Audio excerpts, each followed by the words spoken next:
Alright, so I'm going to start, well, I've already started a little bit, but I'm going to do a little bit more sharpening on my Opinel No. 3 knife.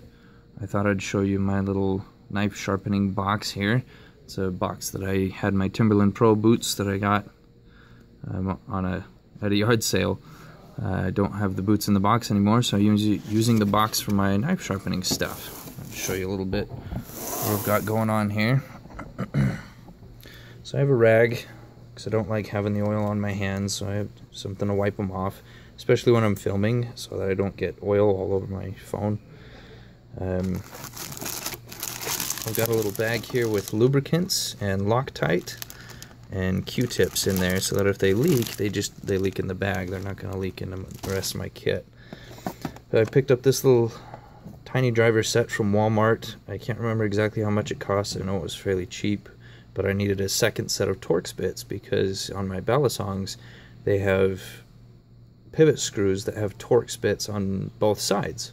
So I needed two sets of Torx bits. My first set was this little Boker toolkit here. Let's get a focus.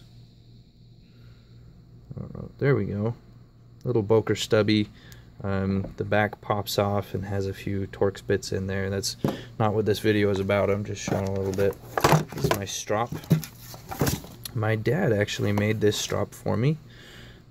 He's into the leatherworking, and which is a skill that I wish I had.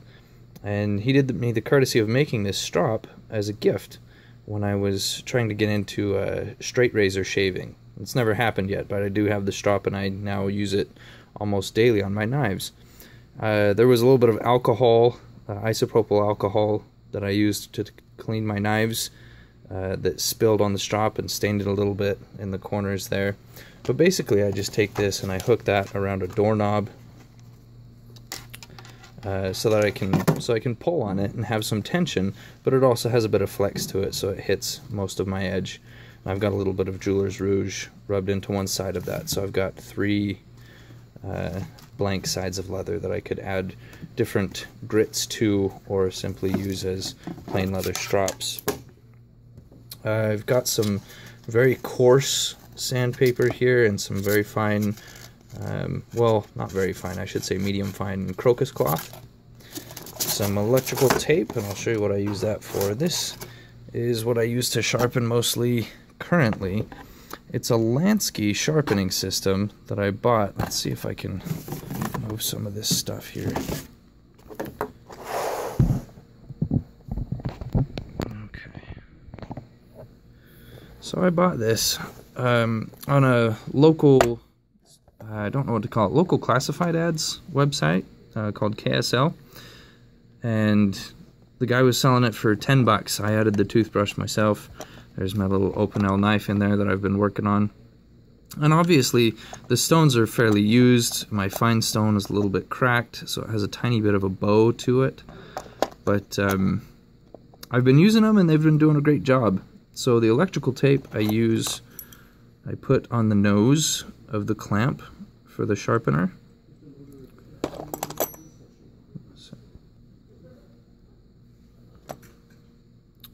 So I use the electrical tape on the nose of my clamp to keep from marring a blade. If I put a blade in there that I'm concerned about, that I don't necessarily want to clamp the aluminum directly down on. So anyway, that's what I've been using lately.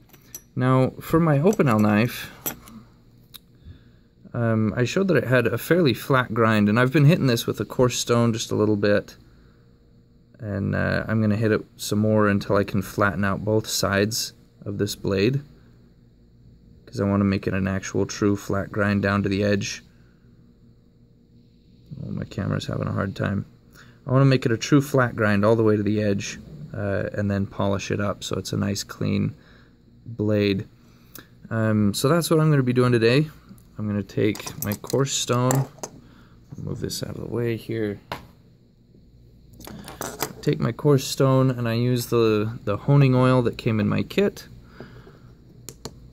Open that up, and I put just a drop, just a single drop. Hard to do this on camera and making sure that I don't spill all over the place. So I put a single drop on there, and I just rub it around with my finger to try and keep the stone clean. I'm not an expert, but what I understand is that using some sort of liquid on your stones, if they're wet stones, helps keep them from becoming loaded with the metal shavings. So I just put a short, easy coat of oil on there. And then I'm working the right side of the blade, so I've got it in my left hand. And I'm just laying this on the table, and I'm putting pressure with my finger to make sure that the blade rides fairly flat. Now that being said, I've noticed since I started, you can see wear marks near the spine and not as much near the edge of the blade, because the grind doesn't appear to be as flat as I thought it was initially. But it's almost there, so I'm just gonna continue taking strokes on my stone. And I'm not pushing super hard. I'm just I'm trying more to be even than I am to be fast. So I'm gonna stop the video here and pick it up when I move on to the other side. Hopefully I'll have something to show you as far as a burr and grind marks or scratch marks all the way from the spine to the edge of the blade.